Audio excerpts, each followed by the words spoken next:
我哋呢個世界咧，我覺得咧興過好多千奇百怪嘅潮流，其中一個潮流我覺得好有趣嘅，就係嗰啲咧我哋曾經流行過着一啲好爛嘅牛仔褲，你有冇着過？着過去拍下手。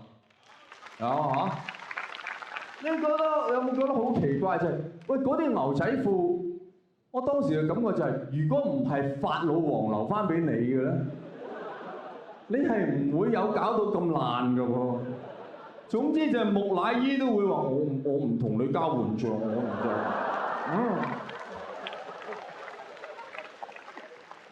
喂，喺嗰個潮流之下，乜嘢叫做一條合格嘅牛仔褲啊？就我睇到你條褲，我就可以合理咁推斷你對腳係醫翻好都冇用。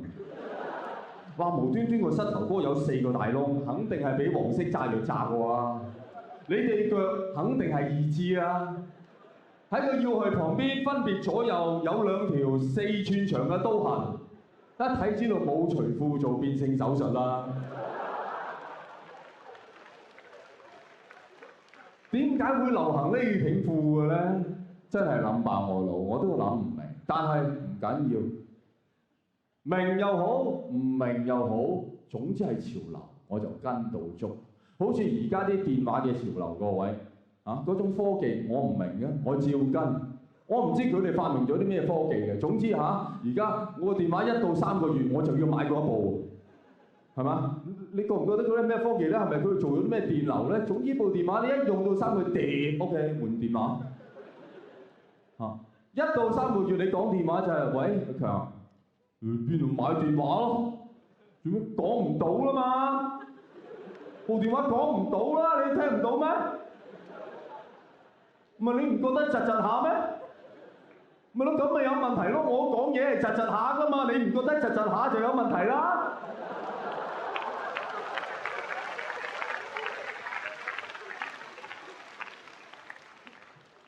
同埋，你覺唔覺得佢哋發明咗咩科技咧？而家電話就係、如果你買咗部好超薄嘅電話咧，你覺唔覺你自己身形都超薄咗㗎？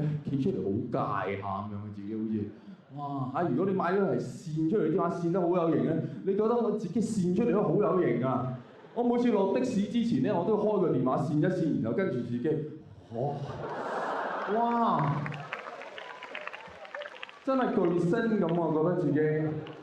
總之我啱啱出電話頭嗰幾日，我覺得冇女我係溝唔到啊！姐姐，